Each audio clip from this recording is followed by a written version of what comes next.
पिछले वीडियो में हमने रूट 2 को रिप्रेजेंटेशन नंबर लाइन पे सिखाया था। इस वीडियो में हम रूट 5 का रिप्रेजेंटेशन और -√5 दोनों का रिप्रेजेंटेशन सिखाएंगे।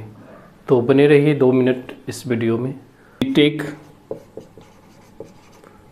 OA is equal to 2 units. अब ऑन OA ए पे परपेंडिकुलर ड्रॉ करते हैं तो 1 पॉइंट से यहाँ 1 से एक आर्क हम यहाँ ले लेते हैं। 3 से इस पॉइंट से एक आर्क हम सपोज यहाँ ले लिए।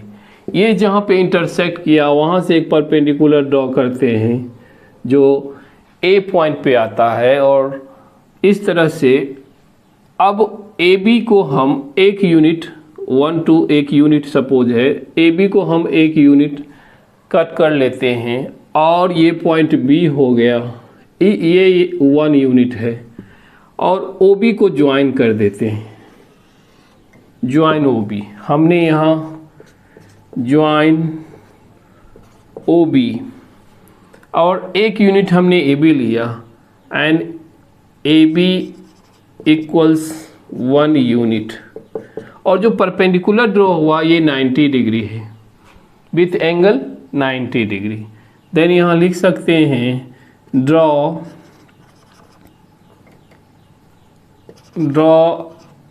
अ परपेंडिकुलर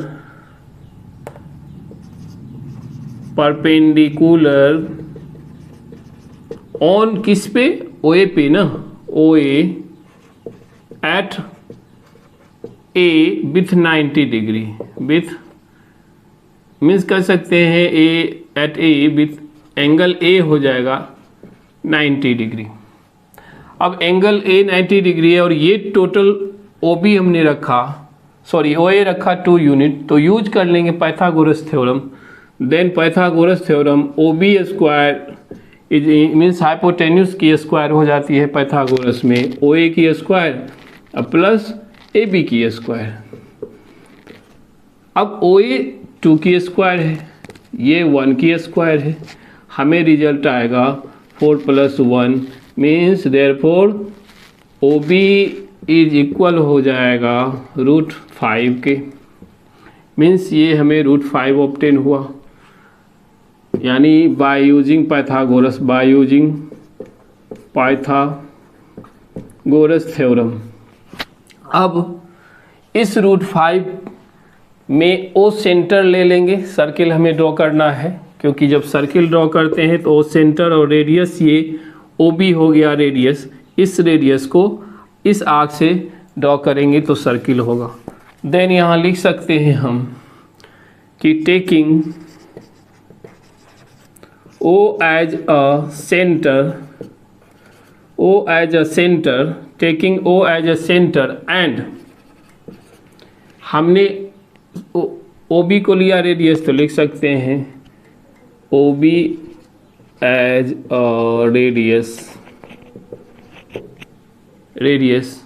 अब इसको रेडियस OB को मानेंगे तो देखिए जब भी हम किसी रेडियस सर्कल रहता है सपोज और रेडियस है, ये रेडियस है सपोज, और इस आर्क से अगर हम ड्रॉ करते हैं सर्कल को, आप देख सकते हैं तो ये घूम जाएगा, चारों ओर घूम जाएगा और ऐसा ऐसा सर्कल बन के तैयार हो जाएगा। बस इसी रेडियस को OB को रेडियस मान करके अब हम ड्रॉ करते हैं तो समथिंग कुछ ये यहाँ आके इस नंबर लाइन पे सपोज ये P पॉइंट पे मीट किया तो यही P पॉइंट √5 कहलाएगा। ये P पॉइंट रिप्रेजेंट करेगा √5 को, ठीक है। देन यहाँ हम लिख सकते हैं कि √5 मीन्स OP इक्वल्स √5 और ये सिंस यहाँ या हैंस लिख सकते 10 लिख सकते हैं पॉइंट P जो किया है किसको रिप्रेजेंट किया, P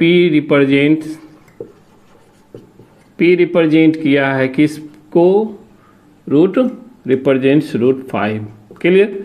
अब हमें -√5 को देखना है तो -√5 नेगेटिव इंटीजर तो इधर है, इसका मतलब इसी आर्क को अगर हम आगे बढ़ा दें सपोज तो ये कुछ आके यहाँ मिलेगा और ये पॉइंट को हम Q रख देते हैं जो कि अपोजिट पॉइंट है, तो Q रिप्रेजेंट कर देगा -√5 को। तो यहाँ लिख सकते हैं नेक्स्ट हमने क्या लिया है, पॉइंट Q लिया है। नेक्स्ट Q जो कि क्या है, Q opposite side of P है ना, तो हम नेक्स्ट पॉइंट Q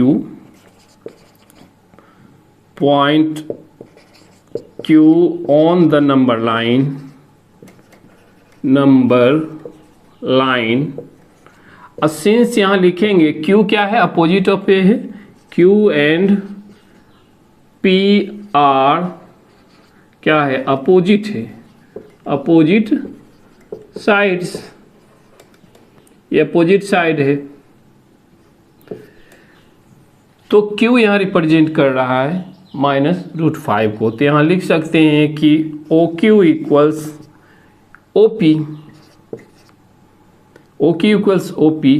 देयरफॉर 10 लिख सकते हैं 10 पॉइंट Q will represents